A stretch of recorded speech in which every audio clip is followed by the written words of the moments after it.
Bonjour, bienvenue sur ma chaîne YouTube. Vous êtes venu en France avec votre famille.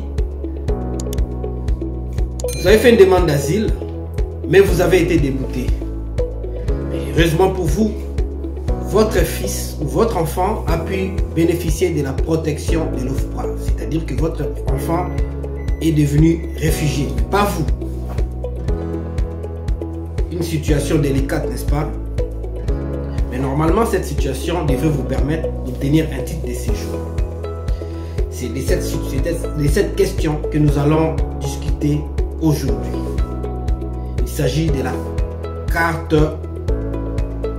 vie privée et familiale, parents d'enfants réfugiés.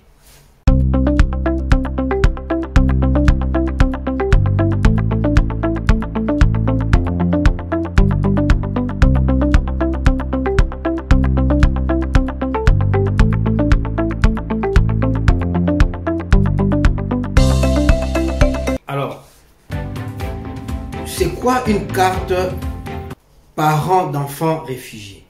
Eh bien, il s'agit d'un titre de séjour qui est reconnu aux parents dont l'enfant ou les enfants ont pu bénéficier de la protection de l'OFPRA.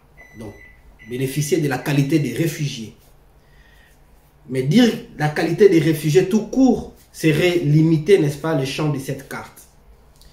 Cette carte est aussi reconnue ou délivrée aux parents d'enfants qui ont été reconnus d'être de la protection de l'État français. Comme on dit, donc, les parents d'enfants qui bénéficient de la protection subsidiaire de type 1. Si vous êtes dans cette situation, eh bien, effectivement, cette carte est normalement faite pour vous. Mais quelles sont les conditions, n'est-ce pas, pour pouvoir obtenir cette carte? Je note deux conditions. Du fait déjà de la définition de la carte. Il est dit que c'est une carte parents d'enfants réfugiés ou bénéficiaires de la protection subsidiaire. Donc, la première des conditions, c'est que vous devez être parent. Parent de l'enfant qui a obtenu cette protection. Donc, il faudrait disposer d'un acte de naissance, de votre acte de naissance de votre pays d'origine, qui mentionne votre identité, et que dans l'identité de l'enfant, dont l'acte de naissance va lui être envoyé, délivré par l'OFPRA, votre nom doit figurer sur cet acte de naissance comme étant les pères ou la mère, donc les parents. Donc là, c'est la première des conditions. La deuxième des conditions, c'est d'avoir une décision de l'OFPRA, ça dépend, donc de l'OFPRA ou de la CNDA, qui reconnaît à votre enfant la qualité de réfugié ou de la protection subsidiaire de type 1. Parce qu'il existe plusieurs types de protection subsidiaire. D'autres types de protection subsidiaire ne vous fondent pas, n'est-ce pas, à bénéficier de cette carte. Mais il n'y a que la protection subsidiaire de type 1 qui vous n'est-ce pas, qui vous donne les droits à solliciter et obtenir la carte vie privée familiale. Donc voilà les deux conditions majeures pour pouvoir faire votre demande. Alors, mis à part les conditions, quels sont les éléments qu'il faut mettre dans les dossiers, n'est-ce pas, pour aller déposer en préfecture sollicitant ces titres de séjour? Les éléments sont les éléments d'ordre des droits communs. Hein. Donc, le premier élément, comme j'ai toujours eu à les citer, c'est votre identité, c'est-à-dire votre acte de naissance. Ici, à juste titre, parce que ici, vous devez aussi, cet acte de naissance servira aussi à prouver votre filiation avec l'enfant. Deuxième chose, votre passeport. Votre enfant a été reconnu réfugié, mais pas vous. Donc, vous devez disposer de votre passeport, du passeport de votre pays d'origine. Troisième condition, disposer d'un justificatif de domicile. Si vous êtes locataire, ça sera une quittance de loyer en votre nom ou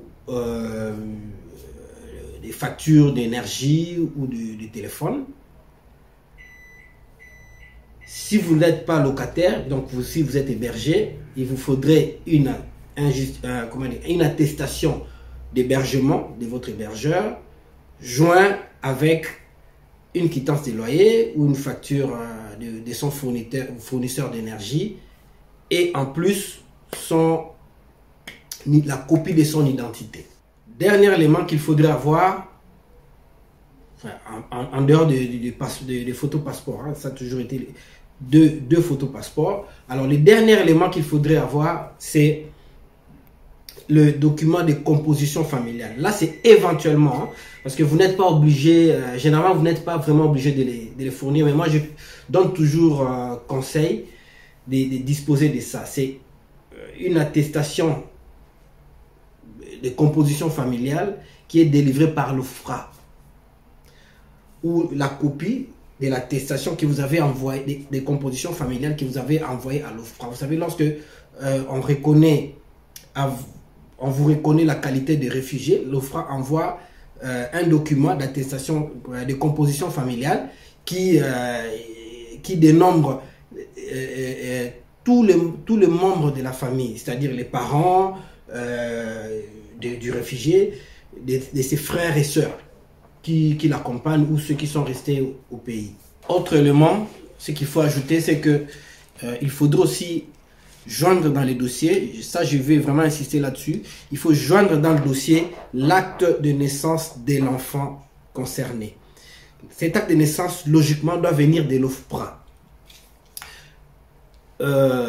C'est vrai que par les temps qui courent, l'OFPRA a du mal à délivrer l'acte de naissance. Donc ça prend des années, ça peut prendre des mois, mais généralement ça prend des années, ça peut prendre 2 ans.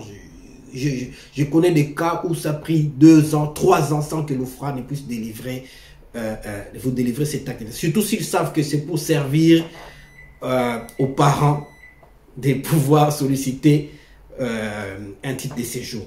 Je ne sais pas s'ils le font de mauvaise foi, je ne sais pas. Je ne peux pas préjuger de leur bonne foi, mais ce qui est vrai, c'est qu'aujourd'hui, ça complique beaucoup les choses.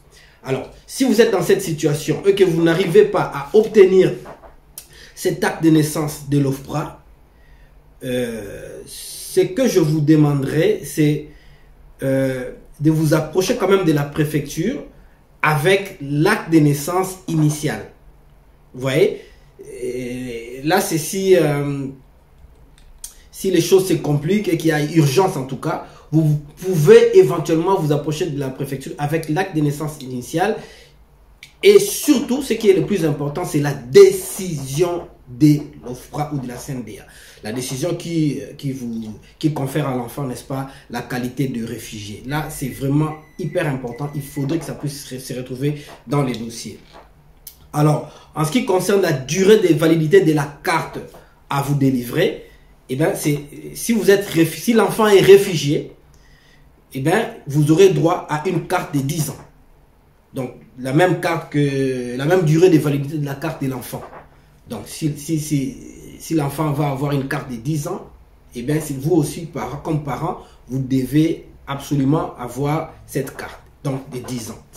Mais, s'il s'agit d'une protection subsidiaire, ça ne sera pas une carte de 10 ans qu'on va vous délivrer, ça sera plutôt une carte de 4 ans. Voilà. Si cette émission vous a intéressé, aujourd'hui, je n'ai pas fait beaucoup de minutes. N'hésitez pas de liker et surtout de vous abonner. Aussi de partager à ceux qui peuvent en avoir besoin. Je vous dis merci. Au revoir.